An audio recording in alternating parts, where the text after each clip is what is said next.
pertemuan kali ini dari kelompok kami yang akan mempresentasikan hasil diskusi mengenai isu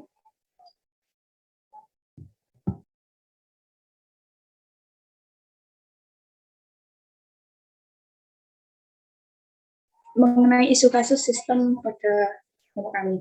Nah, di sini dari kelompok kami mengambil sampel pada toko obat jago. Nah, untuk yang selanjutnya akan dilanjutkan oleh teman saya kepada Mbak Anfina. Silakan untuk menjelaskan. Iya, di sini kami menggunakan perusahaan toko obat jago yang beralamat di Jalan Veteran nomor 26, Kabupaten Banjarnegara, Jawa Tengah, yang berdiri pada tahun 1950. Informasi umumnya, toko obat jago merupakan toko yang membuat obat racikan sendiri dari tanaman obat tradisional Cina yang telah turun-temurun dari generasi ke generasi. Toko obat jago telah memilih surat izin toko obat SIUP, yaitu surat izin resmi untuk menjual obat-obatan tradisional dan modern. Makin berkembangnya permintaan konsumen, tepat pada generasi ketika toko obat jago juga mulai menjual obat-obatan modern. Bukan hanya obat tradisional racikan sendiri dari tanaman Cina saja. Obat modern dan tradisional racikan ini dijual sampai sekarang. Obat tradisional Cina diperoleh dari mengimpor secara langsung dari negara Cina melalui perusahaan importir PT Sarah Subur Ayu. Untuk bisa bertahan sampai sekarang sekitar 72 tahun, toko obat jago selalu memegang prinsip WOM, word of mouth, untuk menjaga loyalitas konsumen. Toko obat jago tidak membuka cabang dimanapun sehingga dapat melayani pelanggan secara maksimal. Toko ini selalu mementingkan kepercayaan dan kesembuhan para konsumennya. Toko obat jago juga memberikan jasa pelayanan konsultasi langsung dengan pemilik toko mengenai obat yang cocok untuk konsumen. 2. Alasan melakukan analisis sistem. Sistem akuntansi penjualan tunai pada toko obat jago membutuhkan suatu pengembangan sistem yang terkomputerisasi. Berdasarkan alasan tersebut, maka perlunya analisis permasalahan.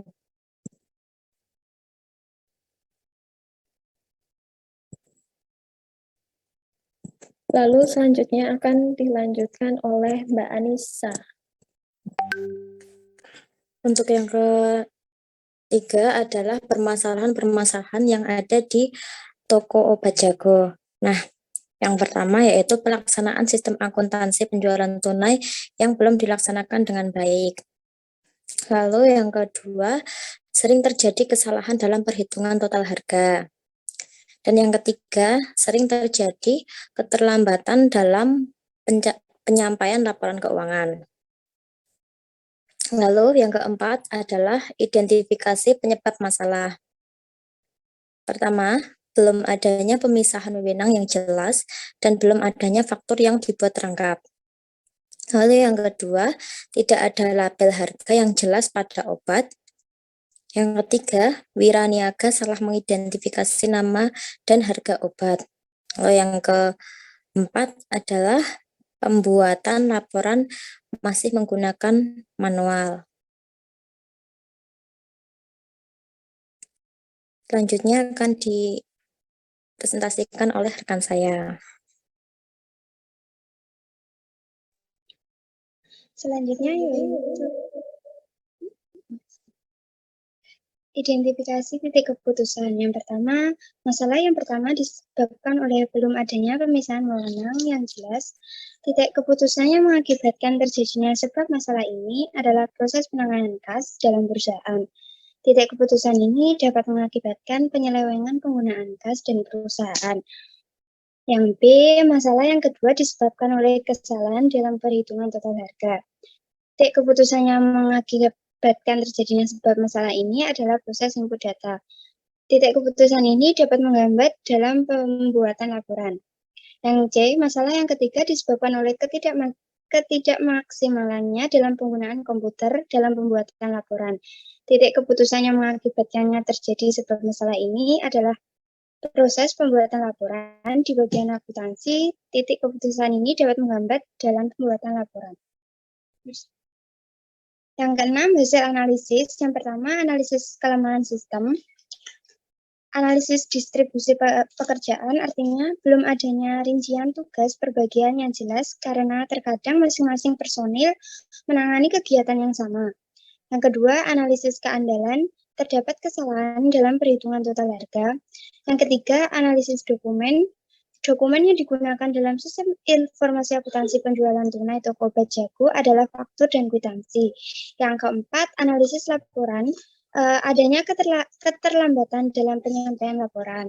Lalu yang kelima adalah analisis teknologi, belum memanfaatkan teknologi modern dengan baik karena masih menggunakan sistem manual untuk kegiatan transaksi.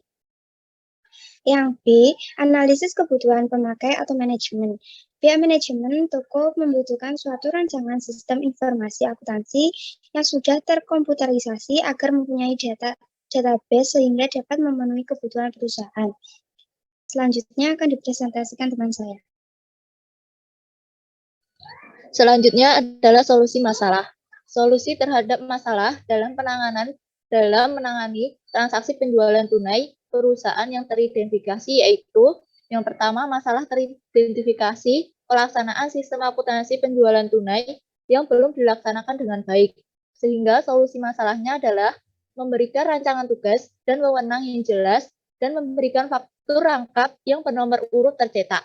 Ditambahkan fungsi pengawasan yang bertugas untuk mengatur sirkulasi produk dan menginput data produk ke dalam database produk. Selanjutnya, masalah yang teridentifikasi sering terjadi kesalahan dalam perhitungan total harga. Sehingga solusi masalah tersebut yaitu dibuatnya sistem informasi berbasis komputer yang secara otomatis dapat mengetahui harga per item dan menjumlahkannya secara otomatis. Yang ketiga yaitu sering terjadi keterlambatan dalam penyampaian laporan keuangan. Untuk solusi masalah tersebut yaitu dibuatnya sistem informasi akuntansi yang berbasis komputer yang secara otomatis menghasilkan laporan lebih cepat yang diperlukan oleh pengambilan keputusan. Selanjutnya akan dipresentasikan oleh rekan saya. Baik, untuk selanjutnya yaitu mengenai kesimpulan analisis. Berdasarkan analisis yang telah dilakukan terhadap sistem informasi akuntansi dan sistem pengendalian internal pada toko obat jago ini dapat disimpulkan bahwa toko obat jago telah memiliki sistem informasi akuntansi penjualan tunai, namun pelaksanaannya belum baik, sehingga toko obat jago memerlukan rancangan tugas dan wewenang yang jelas, serta membuat faktur rangkap yang memiliki nomor urut. Nomor yang kedua, permasalahannya adalah sering terjadinya kesalahan perhitungan total harga pada toko obat jago, sehingga memerlukan sistem informasi akuntansi yang berbasis komputer yang secara otomatis dapat menjumlahkan harga per item. Kemudian yang ketiga yaitu toko obat jago mengalami keterlambatan dalam menyampaikan laporan keuangan, sehingga memerlukan sistem informasi akuntansi berbasis komputer yang secara otomatis dapat menghasilkan laporan keuangan secara cepat. Nah, di rekomendasi umum ini merupakan berdasarkan analisis yang telah dilakukan perusahaan, sebaiknya mengubah sistem akuntansi dalam penanganan penjualan tunai. Selain itu, perusahaan dapat memaksimalkan penggunaan komputer dan database yang sudah dimiliki sehingga dapat membantu kebutuhan perusahaan, dan juga mempertimbangkan penggunaan sistem akuntansi yang terkomputerisasi untuk meningkatkan efektivitas pengolahan informasi dan mempermudah dalam proses penginputan data laporan. Sekian presentasi dari kelompok kami. Jika ada kata-kata atau ucapan yang kurang berkenan di hati teman-teman dan tulis, mohon dimaafkan. Jika ada yang mau ditanyakan, dipersilakan.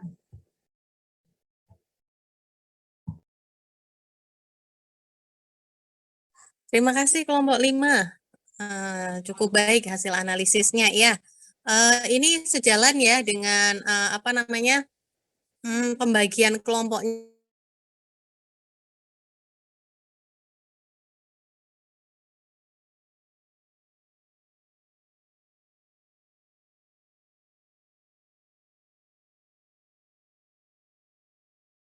Suara saya masuk enggak ini? Putus-putus Bu tadi. Apa ya? Oh ya. Ini kelompok 5 dapat pembagiannya perusahaan dagang bukan? Iya Bu. Oke, berarti bisa sejalan ya dengan hasil analisis isunya. Oke, sebentar ya, baru adzan.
Oke, saya lanjutkan nggih. Maaf tadi apa azan dulu dengarkan azan. Oke, ini saya ingin konfirmasi pada kelompok 5. Kelompok 5 ini mendapatkan kasus ini dari mana? Apakah mendapatkan secara langsung atau dari informasi yang digali melalui wawancara atau mungkin informasi yang ada yang diperoleh dari media massa atau dari mana ini?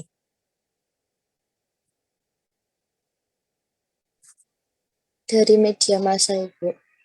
Oke. Ada yang asalnya dari Banjarnegara? Enggak, oke.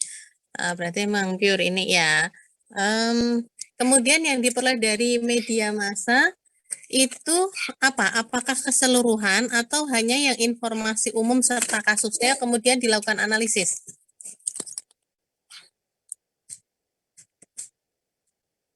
Sebenarnya sudah seperti ada yang udah ada apa ya? Orang yang mewawancara gitu Bu. Jadi kita juga ambilnya informasi dari situ gitu Bu. Sumbernya dicantumin nggak tadi Mbak? Iya, Oke. Kemudian yang dikembangkan oleh kelompok 5 itu di bagian mananya? Itu tadi kan ada banyak bagian ya, informasi perusahaan, kemudian tadi sampai terakhir tadi rekomendasi, itu ya. Iya enggak? Ya kan bagian terakhir rekomendasi. Yang kelompok 5 dapatkan dari internet ya dapatnya ya, yang diperoleh dari internet itu batas sampai mana nih batasannya? Informasinya dituangkan di sini. Apakah hanya informasi umum ataukah ada bagian di bawahnya yang didapatkan dari sumber tersebut? Sebenarnya ada beberapa bagian yang udah terlihat dari informasi seperti kayak permasalahannya gitu Bu. Terus dari kelompok kami itu mengembangkan bagian alasan, terus di bagian hasil analisis, terus rekomendasi umum sama kesimpulan. Yang solusi juga udah ada di sana Bu. Ya, tapi sudah terlihat bahwa ini loh solusinya atau masih dalam bentuk misalnya contoh nih satu cerita utuh yang belum dipilahkan dalam subbab-subbabnya gitu. Yang mana nih?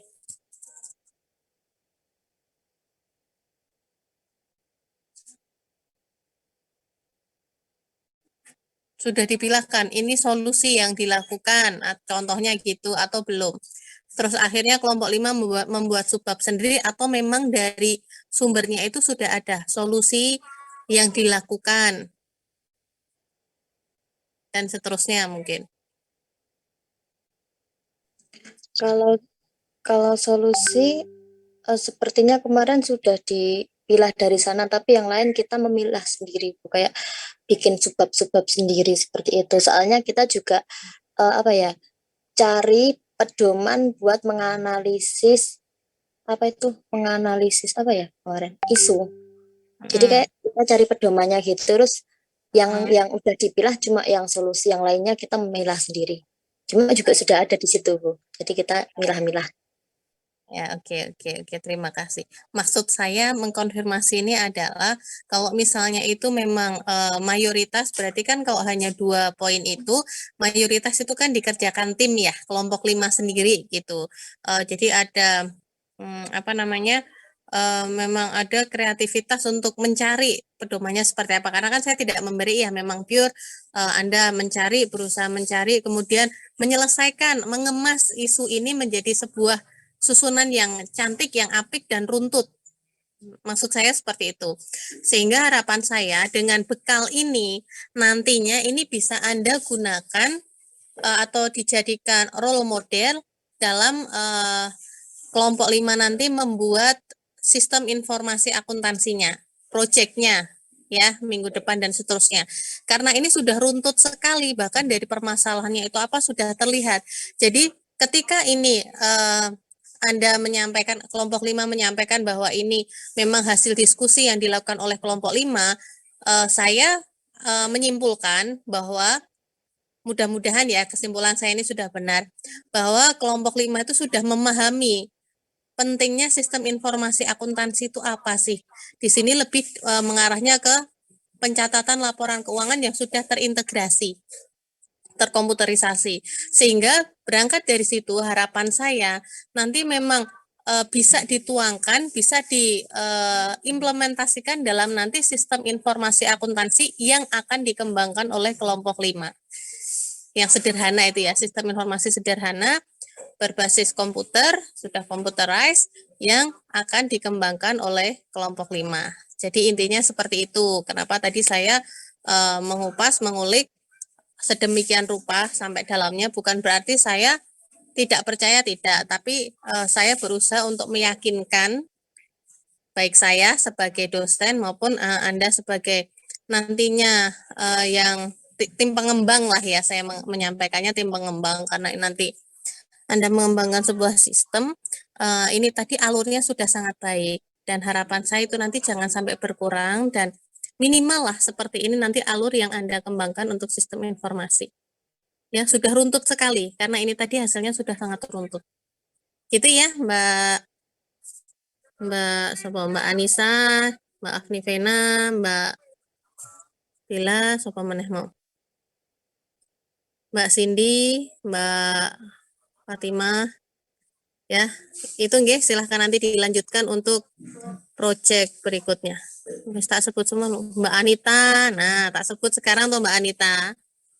Nah, tadi lupa, belum tak sebut. Oke. Gitu nggih kelompok 5 ya. Sudah jelas ya. Oke, silakan nanti dilanjutkan. Dilanjutkan ya untuk proyek akhirnya. Kemudian saya ini apa namanya? Untuk yang isu ini ada yang ingin ditanyakan nggak?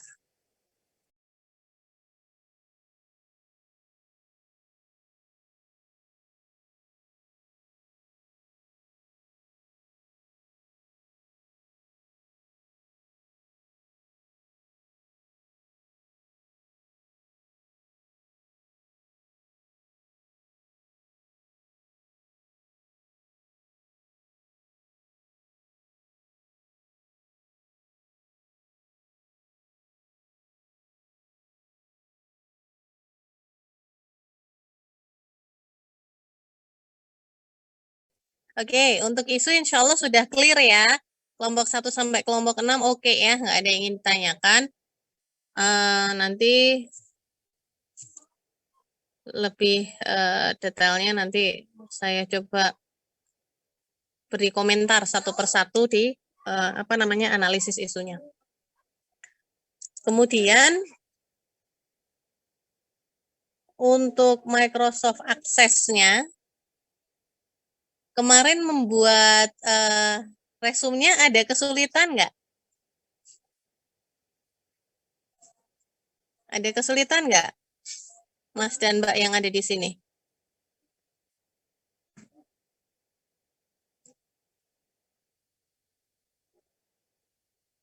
Betul enten? Izin menjawab, Bu. Mungkin Ya. menurut saya kan masih pengantarnya masih basicnya itu, jadi belum ada itu kesulitannya. Oke. Kemudian saya melanjutkan pertanyaan jika belum ada pertanyaan.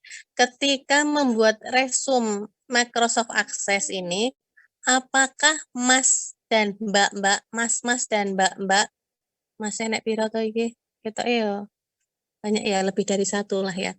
Ada dua. Oh, ada dua tok toh ya. Berarti benar Mas-mas dan Mbak-mbak yang banyak sekali, plural kan ya. Apakah sembari membuat RMK itu sudah membuka Microsoft Access di laptop atau di device atau di PC atau di perangkat atau di hardware masing-masing? Sudah? Sudah Bu, tapi Sudah pernah, cuman Bu. lihat-lihat doang Bu. Sudah. Sudah kenalan dengan aksesnya?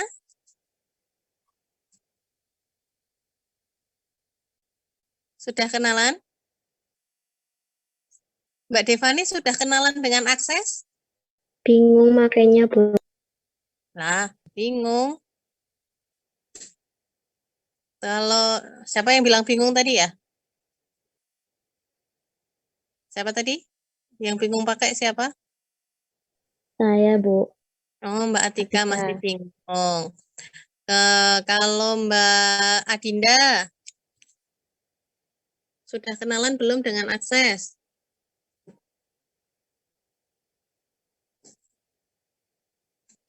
Sudah Ibu. Gimana responnya gimana setelah kenalan dengan akses? Kalau Mbak Atika tadi bingung, kalau Mbak Adinda sejauh mana kenalannya? Maaf Ibu, pertamanya saya bingung ya, soalnya kan akses itu kayak diagram gitu ya Bu. Terus pas waktu buka kedua itu mulai coba-coba, tapi masih bingung, sedikit bingung gitu Bu caranya.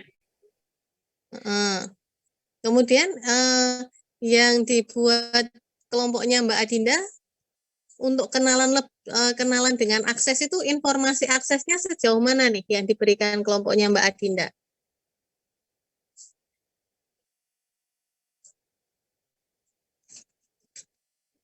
Gini. Maaf Ibu, putus-putus.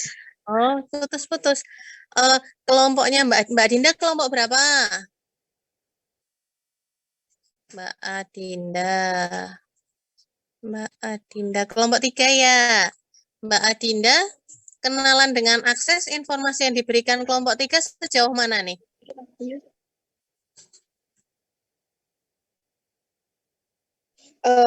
Pengertian, terus sejarah, fungsi, manfaat, kelebihan dan kekurangannya, fitur utama akses, terus memulai bekerja dengan Microsoft Access, dan merancang basis data Microsoft Access, Bu.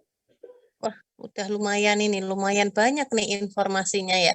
Ibarat kenalan sama orang itu udah nggak cuma sekedar nama dan umur atau hobi, udah lengkap itu ya tentang data diri ya. Tinggal dikembangkan aja untuk lebih jauh ya, Mbak Adinda ya. Itu udah lengkap loh. Nanti coba kenalan lagi nggih. Dieksplor lagi aksesnya, kenalan lagi. Nggih, Ibu. Nah, kemudian saya mau cross check dengan Mbak Nataya. Mbak Nataya udah kenalan sama akses? Iya, Ibu. Oke. Kenalannya sampai mana, Mbak, sama akses? Kalau buat yang Microsoft Access itu kan udah mulai kemarin tuh baca dari komponen kayak gitu kan, Bu. Cuman masih bingung waktu buka aplikasi. Masih bingung. Oke. Berarti besok kenal lagi. Saya naik Mbak Nataya itu kelompok berapa ya? Cek dulu. Kelompok 4, Ibu. Sama seperti Mbak Adika tadi. Oh, kelompok 4. Kelompok 4. Oh, berarti sama Mbak Atika tadi ya. Mbak Atika juga masih bingung ya? Mbak Nataya masih bingung. Iya, sekelompok masih bingung. Oh, sekarang saya tanya, kalau tadi Mbak Adinda mau kelompok piro mau?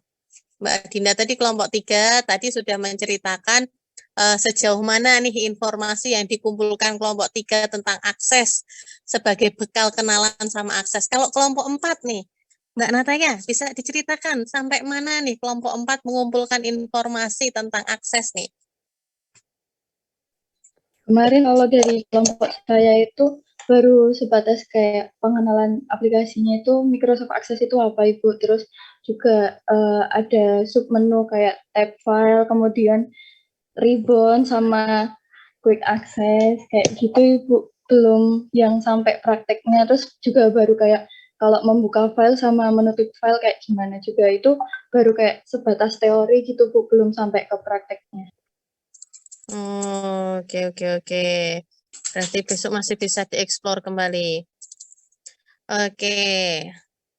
Minggu depan nanti kita cek lagi. Oke. Nanti ditingkatkan ya Mbak Nataya ya, Mbak Atika, kelompok 4. Cari info lagi. Jadi ibaratnya seperti ini. Akses itu misalnya nih, akses kita umpamakan atau kita kita asumsikan sebagai seorang pribadi, seseorang gitu ya. Anda jadi satu dengan yang lain, misalnya piye ya, gambar kene sing penak sing piye ya. Gini deh. Anda mahasiswa baru nih. Mahasiswa baru. Kan ada nih kakak tingkat yang ngisi gitu ya. Kalau Anda kan kemarin ada beberapa yang kebalikan sudah jadi kakak tingkat, kemudian ingin bimbing adik tingkatnya. Itu biasanya kalau pertama kali ketemu itu ada sesuatu yang biasanya mencuri perhatiannya, itu kan biasanya kepo ya. Kepo lah ya, cari informasi sana sini, pengen tahu lebih banyak lah ya. Mungkin sampai sekarang ini karena teman-teman ini mungkin masih ada di usia remaja yang menuju dewasa gitu ya. Itu pubernya itu mungkin masih ada puber-pubernya gitu loh. Mungkin ada yang sudah agak settle gitu, pubernya udah, kalau puber yang puncak-puncaknya udah kemarin Bu. Biasanya itu kan kepo gitu ya. Saya mau ngepo nih itu tuh siapa sih namanya? Orangnya kayak gimana sih? Itu prodinya apa sih? Jurusan prodinya, terus apa lagi ya, semester berapa? Mungkin ditanya lagi prodi itu tuh gedungnya di mana dan seterusnya. Pengen ketemu atau dosen aja deh, mau ketemu dosen aja. Nyari siapa, mungkin nyari saya. Mungkin baru tahu, oh dosen pembimbingnya dapat tulis, belum pernah tahu saya, biasanya juga akan bertanya kepada kakak tingkat yang lain atau siapa yang mungkin sudah pernah mendapatkan mata kuliah. Saya akan bertanya, Mas, Mbak, sudah pernah dapat kuliahnya Bulis? Bulis tuh orangnya gimana sih? Kasih nilainya pelit nggak? Nanti kalau ujian pertanyaannya apa? Model pembelajarannya kayak gimana sih? Nanti Anda meningkat ketika Anda menyusun penelitian, akan berbeda lagi pertanyaannya, karena apa? Tingkatannya sudah lebih tinggi. Kalau biasanya dosen yang topiknya ini tuh, kalau misalnya saya mau ngambil topik ini, biasanya dapat pembimbingnya siapa ya? Karena masing-masing dosen sudah punya bidang keahliannya masing-masing. Contoh kewirausahaan. Kewirausahaan biasanya diarahkannya ke Bu Susi. Penilaian pembelajaran atau evaluasi biasanya diarahkannya ke Pak Sudianto. Kepemimpinan biasanya diarahkan ke Prof. Ses. Tentang media pembelajaran diarahkannya biasanya ke Bu Sri Sumaryati dan seterusnya. Tentang pajak siapa ya?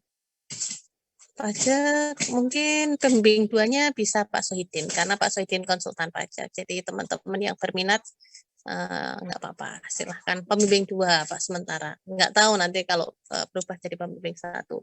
Terus yang terkait dengan sumber daya manusia, itu biasanya dengan nanti Prof. Sigit dan seterusnya. Itu nanti akan ada keponya gitu. Jadi tidak hanya sekedar yang penting saya maju, tidak. Biasanya ya normalnya itu akan bertanya sejauh itu, bahkan sampai kira-kira nanti yang memudahkan saya waktu skripsi itu piye ya caranya ya. Saya pokoknya mau kenalan, saya mau deket sama dosen pembimbing, pokoknya saya manut biar nanti skripsinya bisa selesai, bisa lancar, ujiannya mudah. Nah, itu kita asumsikan nih di sini. Anda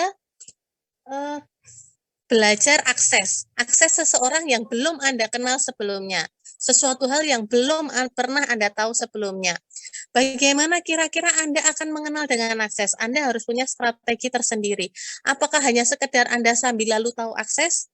Nanti akan berbeda hasilnya dengan ketika Anda memperlakukan akses ini menjadi seorang ibaratnya orang itu seorang person yang memang Anda butuhkan.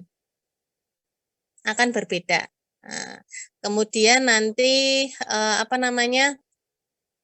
intensitas ketemunya juga akan lebih sering. Karena apa? Saya pengen kenal. Seringnya tuh bukan terus tiap hari sama akses itu enggak, tapi ada waktu-waktu tertentu memang Anda ingin mengeksplor itu.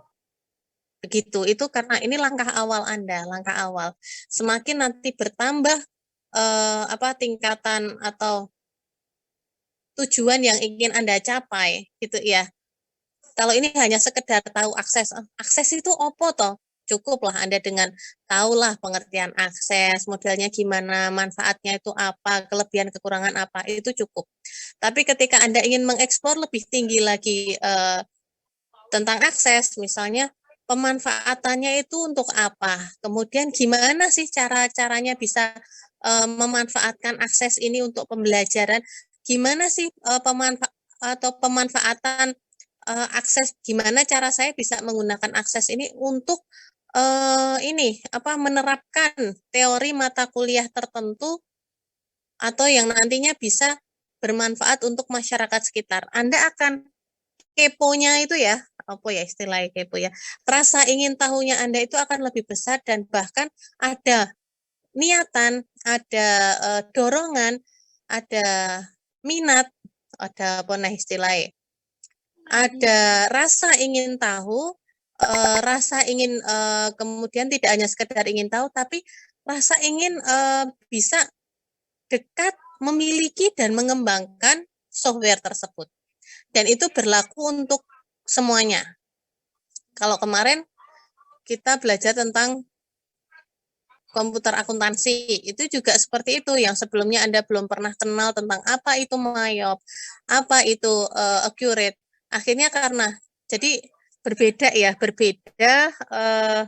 akan berbeda perlakuan ketika Anda memandang sesuatu, kalau ini sesuatu ya, kalau saya bilang seseorang nanti kan juga kurang pas. Memandang sesuatu sebagai keharusan dan sebagai tuntutan. Nah, kalau tuntutan kan yang penting, yang penting saya bisa memenuhi itu ya sudah atau selesai. Tapi kalau Anda merasa Anda punya tanggung jawab, saya tuh harus bisa menguasai kompetensi ini, itu akan berbeda. Gitu ya, sudut pandangnya akan berbeda, nanti proses proses yang akan Anda lalui akan berbeda, kemudian perlakuan Anda dalam perlakuan Anda atau mungkin sikap Anda dalam memperlakukan objek ini itu juga akan berbeda. Begitu ya. Jadi saya memberikan analoginya seperti itu. Mudah-mudahan ini bisa membuka pikiran, membuka rasa ingin tahu teman-teman. Jangan hanya sekedar tugasnya Bu Lis hanya sebatas ini. Memang salah Bu? Enggak salah. Enggak salah kok. Karena itu nanti bisa melihat kok sudut pandang atau cara seseorang menilai atau memandang sesuatu itu dari situ. Berhenti sampai mana sih batasannya? Sikap kritisnya sejauh mana sih? Kemampuan dia menganalisisnya sejauh mana sih? Kreativitasnya sejauh mana sih? Kemudian cara mengkomunikasikan dari semuanya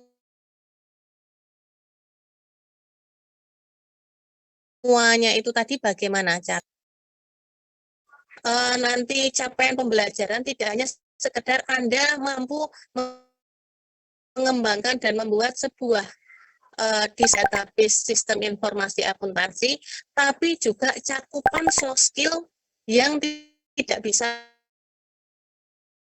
terlepas dari di sini saya belum akan membahas tentang akses. Minggu depan kita ketemu adalah untuk mengupas kembali akses, ya. Kita akan mulai kenalan dengan akses, mulai kita kenal akses itu apa, pengertiannya apa, dan seterusnya.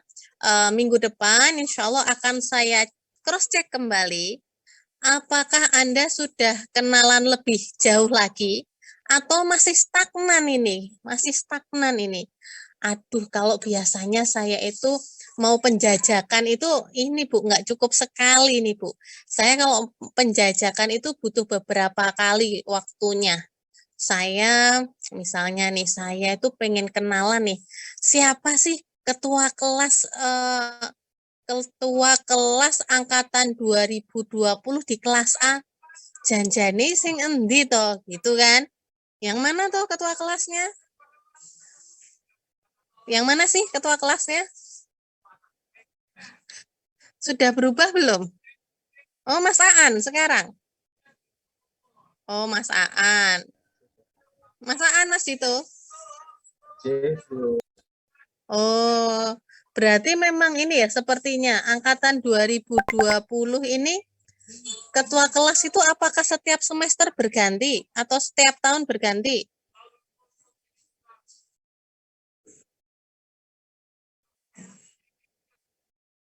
Ayo, gimana Mas Aan? Mas Aan, kayak itu, pas semester 1 itu Mas Dito tuh ya?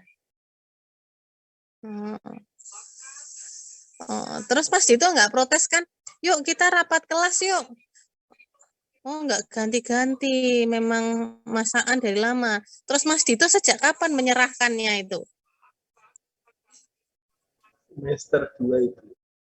Oh, berarti kamu menyerah ya, semester 1 itu sudah tidak kuat ya. Saya pokoknya mau ganti gitu ya. Oke, berarti Mas Aan jangan bawa pendam ya dalam diammu ya.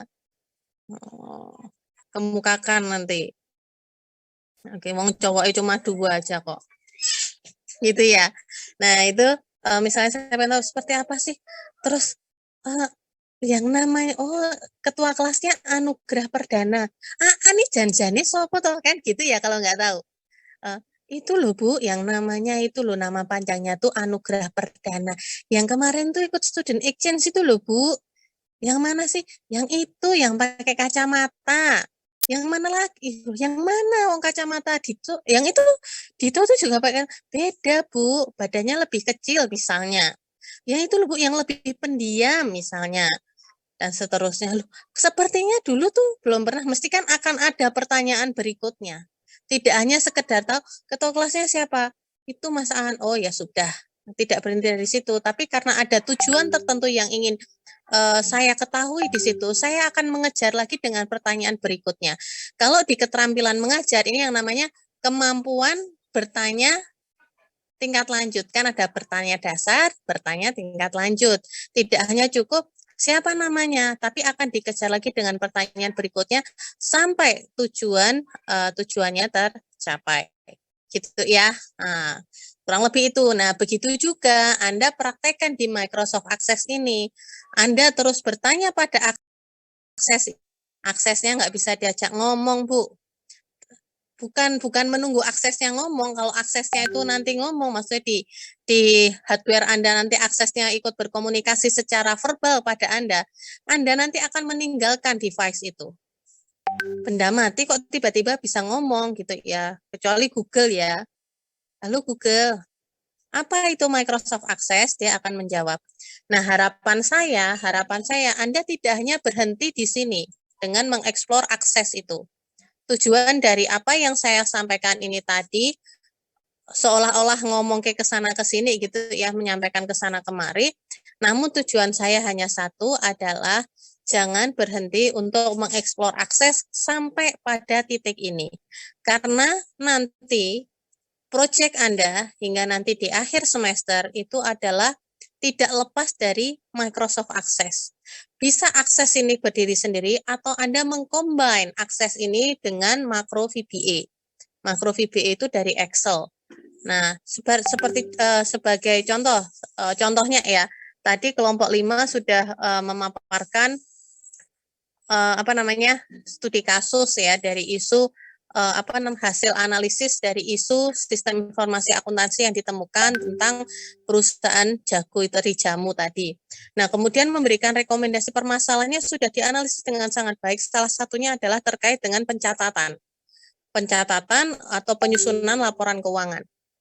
Dan itu tadi sudah ada juga permasalahan tentang terkendala di penjualan tunai dan seterusnya. Itu adalah masalah yang nantinya itu perlu diantisipasi ketika nanti menyusun menyusun sistem informasi akuntansinya.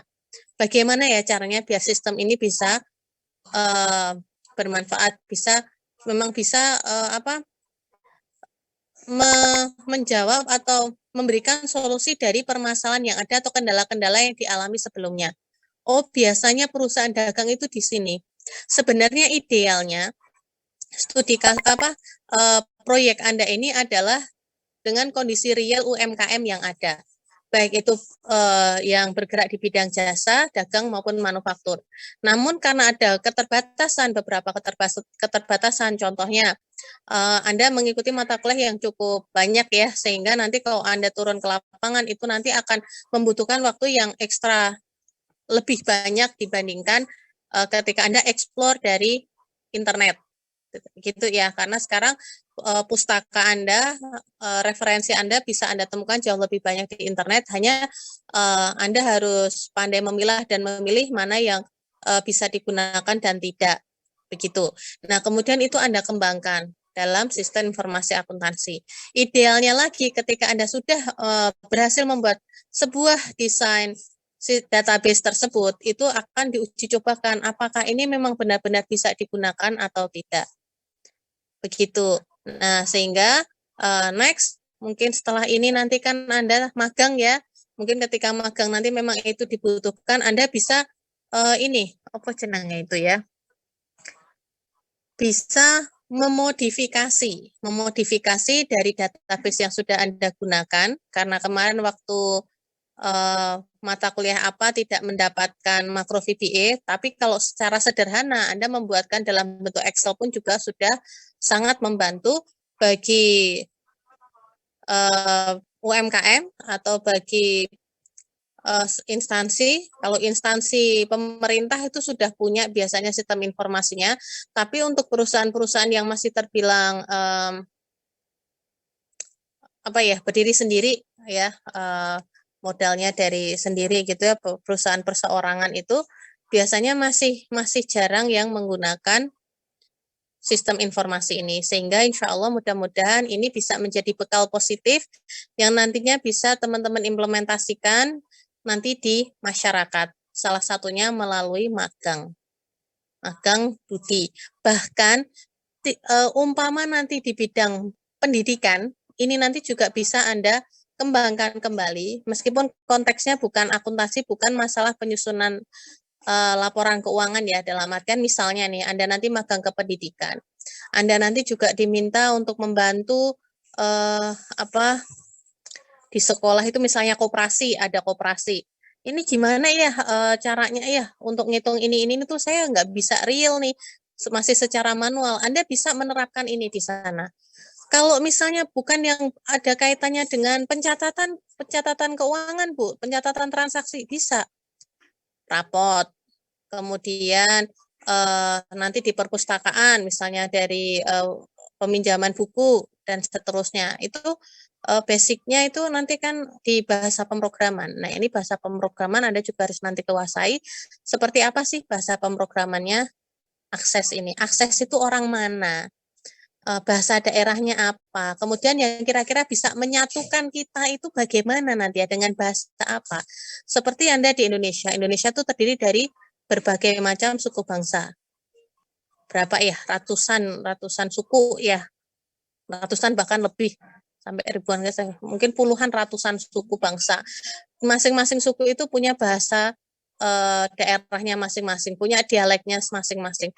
Tapi ketika sudah berada di satu tempat, bertemu dengan beraneka ragam suku, beraneka ragam budaya, bertemu dengan beraneka ragam latar belakang lah, pokoknya yang macam-macam. Nah, kita juga perlu ada bagaimana sih cara kami berkomunikasi? Nggak mungkin ketemu hanya diem-dieman saja dengan bahasa isyarat, yang mungkin saya misalnya ketemu dengan, saya lama di Lombok, saya tinggal di Lombok, ketemu orang Sasak di sana atau masyarakat orang Bojo itu, kalau bahasa Indonesia Bojo itu konotasinya agak negatif, tapi kalau di Nusa Tenggara Barat, Bojo itu adalah salah satu suku yang ada di Sumbawa. Itu dialeknya juga berbeda, sama-sama suku Sasak, itu juga berbeda. Di Pulau Lombok ada 5 suku Sasak, masing-masing itu baik Sasak yang di Kota Mataram, Sasak yang di Lombok Utara, Sasak Lombok Tengah, Sasak yang di Lombok Timur, itu berbeda semua dialeknya.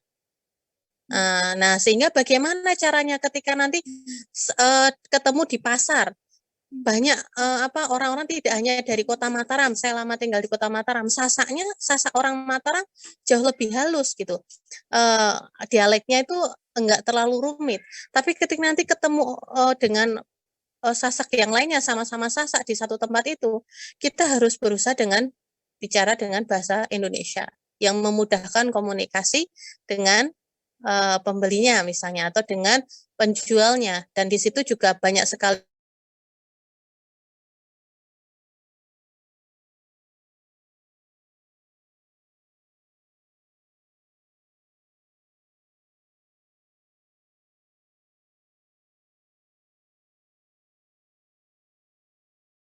ketemu sama-sama Bimanya, itu bahasanya sudah saya nggak mudeng gitu, saya sudah tidak bisa suruh nirok aja, saya nggak bisa. Kalau Sasak saya masih bisa, hanya memang dialek Jawanya masih ada. Nah, di situ sama seperti Anda ketika berkenalan dengan berbagai macam software, ketemu Anda belum tahu nih bahasa software apa, sehingga memang perlu mengeneralisasikan bahasa agar mudah diterima oleh Anda.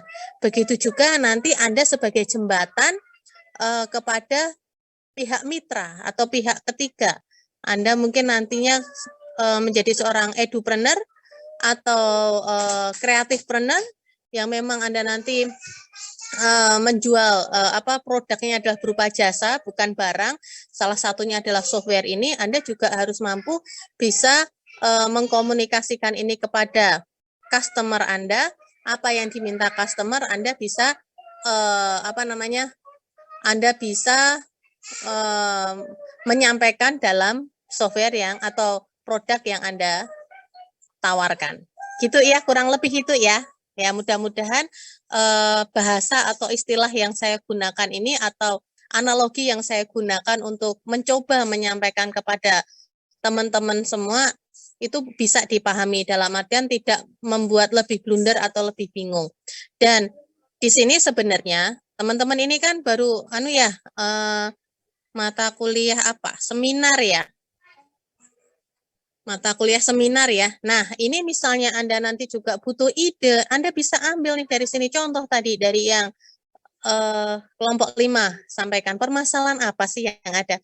Benar nggak sih kayak gini fenomena yang ada? Dikaitkan itu dengan pembelajaran, dikaitkan itu dengan pendidikan. Apanya ini yang perlu yang saya bisa turun di sini yang memang butuh sentuhan yang perlu dilakukan penelitian yang akhirnya nanti memberikan manfaat untuk orang banyak itu apa?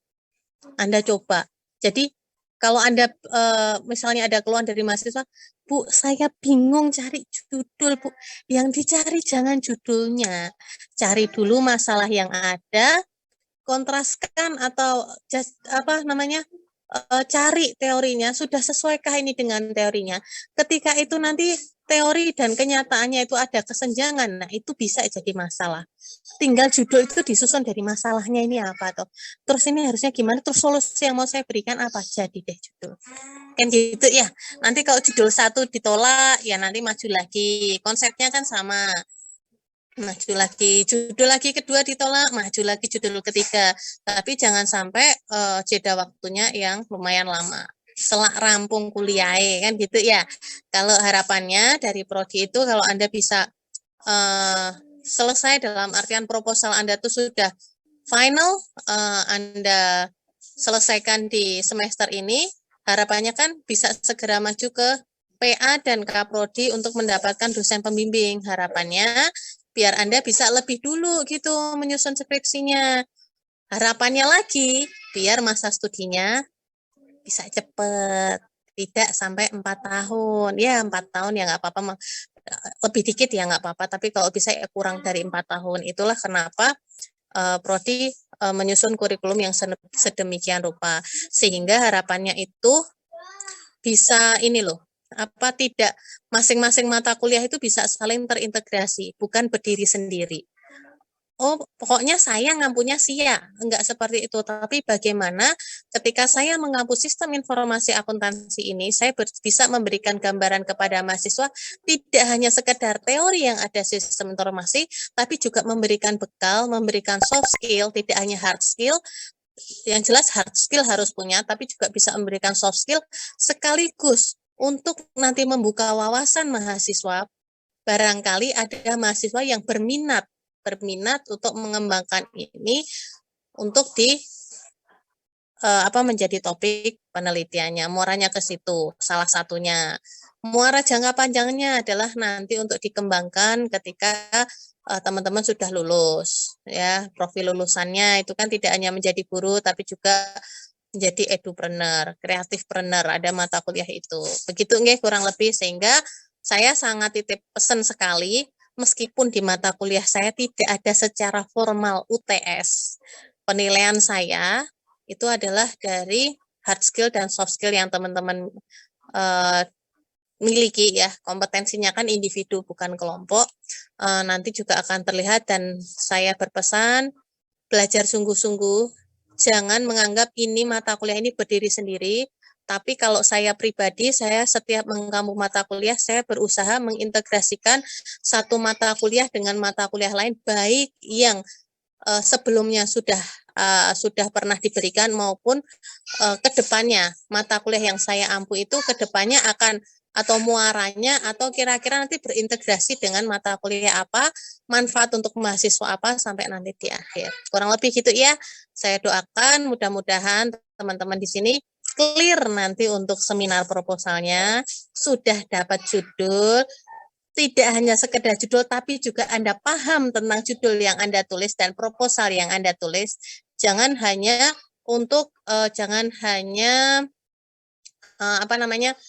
cukup atau merasa ya pokoknya puas dengan yang penting saya sudah lulus mata kuliah seminar.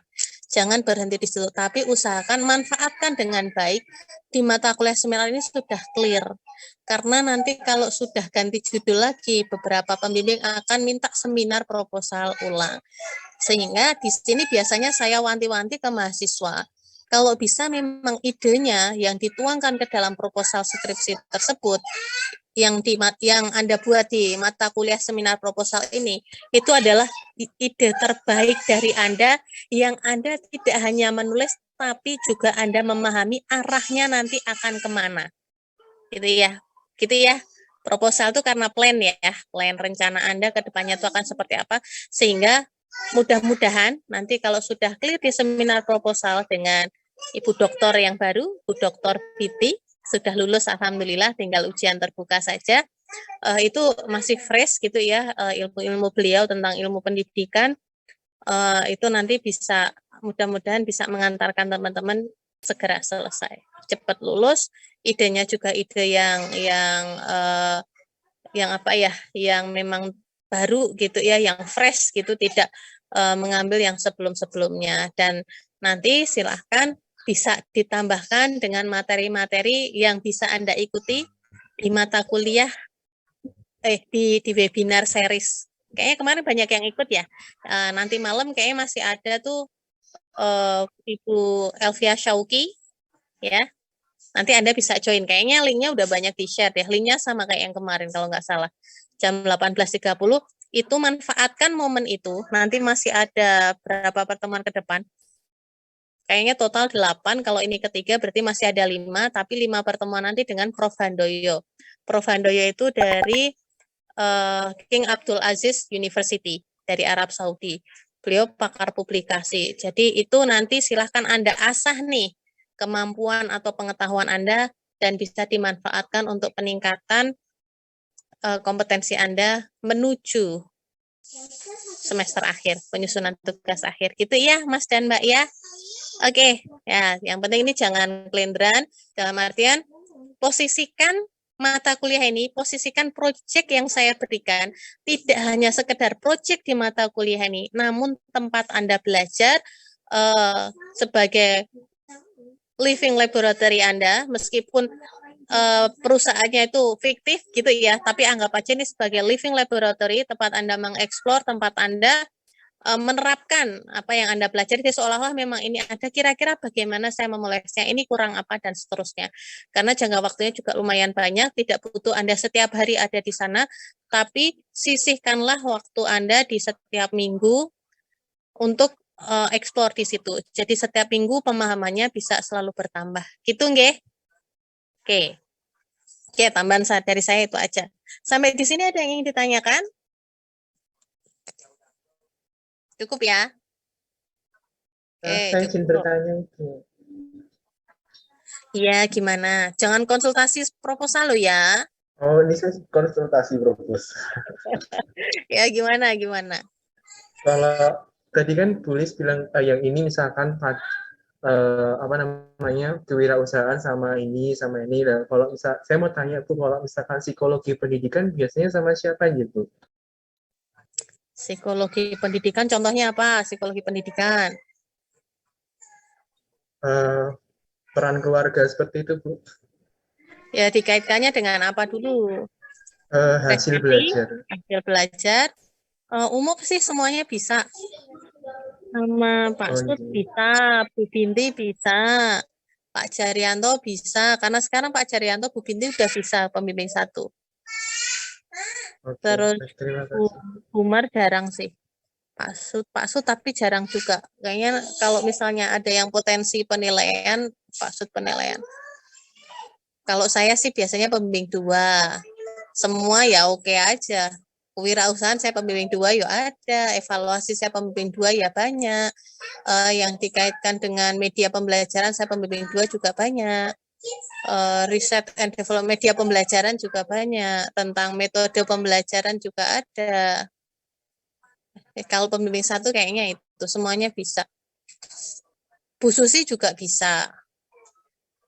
Bu Susi bisa proses, dan tambah lagi ini nanti peta ini apa namanya, peta bimbingannya kan, yang tahu kan Kaprodi nih peta bimbingan, saya kan nggak tahu ya.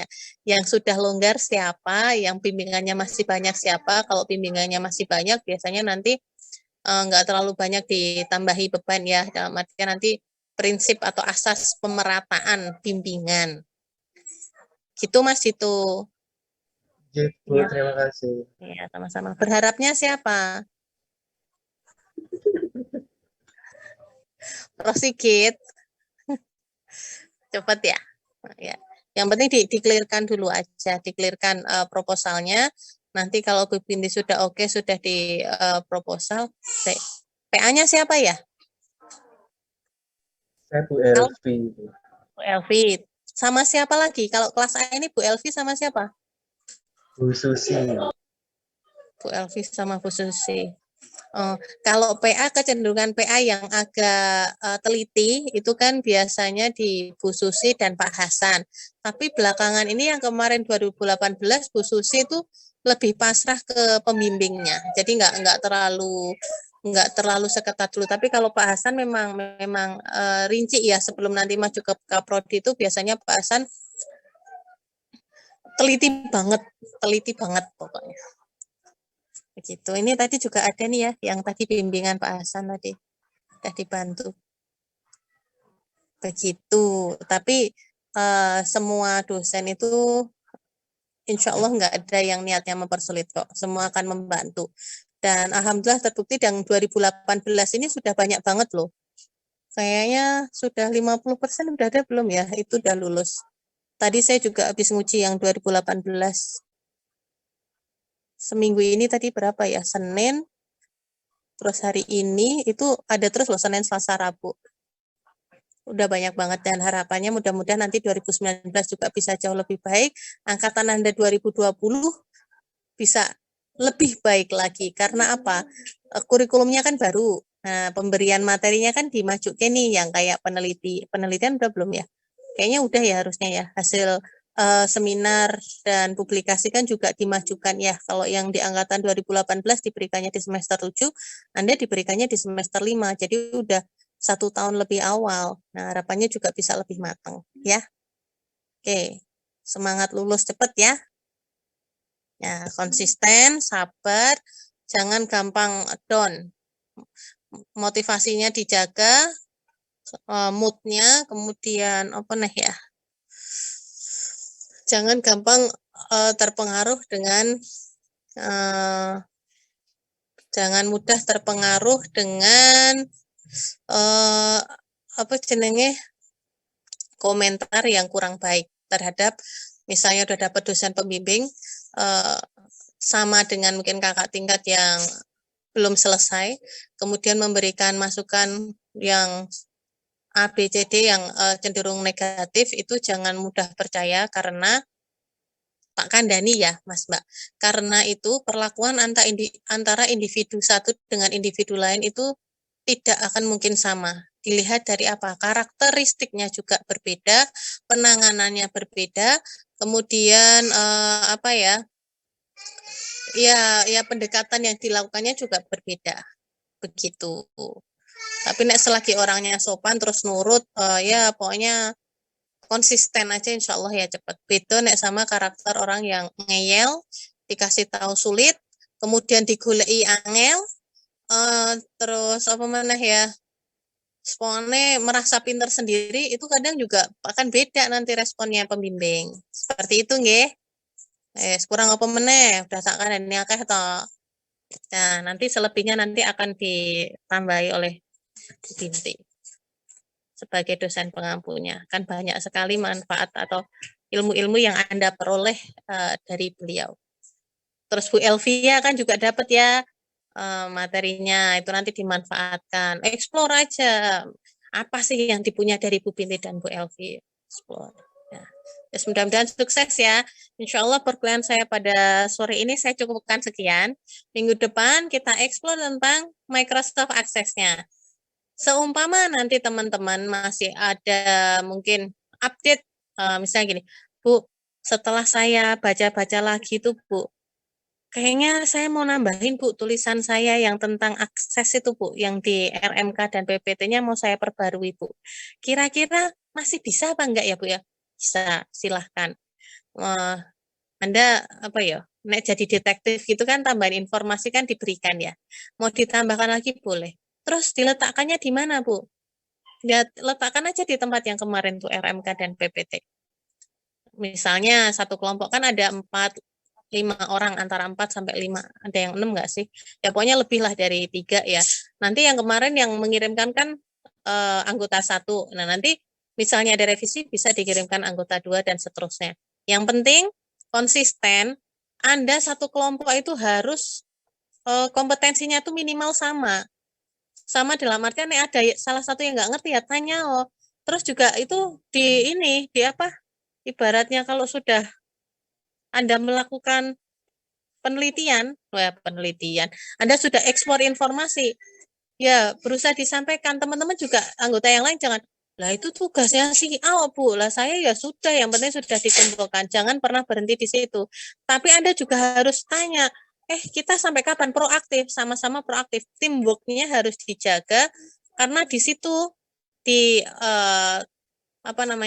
di kelompok kecil inilah, di tim kecil ini, di lebih mungkin mirip-mirip tutor sebaya ini, tempat Anda belajar, tempat Anda sharing knowledge, tempat Anda ya udah saling sharing informasi, kemudian ada yang untuk ini saling ini ya, misalnya loh saya nemuinnya ini kayak gini nih pendapatnya ini, enggak ini, yuk kita sama-sama cari yuk, sehingga nanti akan mendapatkan satu persepsi yang sama, persamaan persepsi tentang itu, dan nanti goalnya adalah project Anda, project yang sudah project yang nantinya akan Anda hasilkan ya memang semuanya menguasai, bukan salah satu atau salah 2 orang. Karena project nanti adalah milik bersama, tanggung jawab tim, dan harapan saya semua anggota tim juga bisa menguasai. Tidak hanya sekedar membaca PPT-nya saja. Gitu ya, itu aja pesan dari saya. Oke, insya Allah cukup sekian penyampaian saya pada siang hari ini di mata kuliah Sistem Informasi Akuntansi. Atas kurang dan lebihnya saya mohon maaf. Sampai bertemu kembali minggu depan. Insya Allah minggu depan kita akan membahas Microsoft Access untuk basicnya. Dan nanti saya akan mulai bertanya progres. Jadi minggu depan itu mungkin ini ya tatap muka kita, bisa jadi tatap muka kita yang terakhir sebelum nanti presentasi, karena nanti setelah nanti saya sudah memberikan bekal tentang akses, nanti Anda akan full bekerja dengan tim untuk menyelesaikan proyek Anda tentang database sistem informasi akuntansi sesuai dengan pembagian kelompoknya masing-masing. Gitu ya, sampai ketemu minggu depan, semoga semuanya selalu dalam keadaan sehat dan dimudahkan urusannya. Amin. Assalamualaikum warahmatullahi wabarakatuh. Selamat sore. Assalamualaikum warahmatullahi wabarakatuh. Terima kasih. Waalaikumsalam warahmatullahi wabarakatuh. Terima kasih Ibu. Terima kasih Bu. Sama-sama. Sama ya. Oke.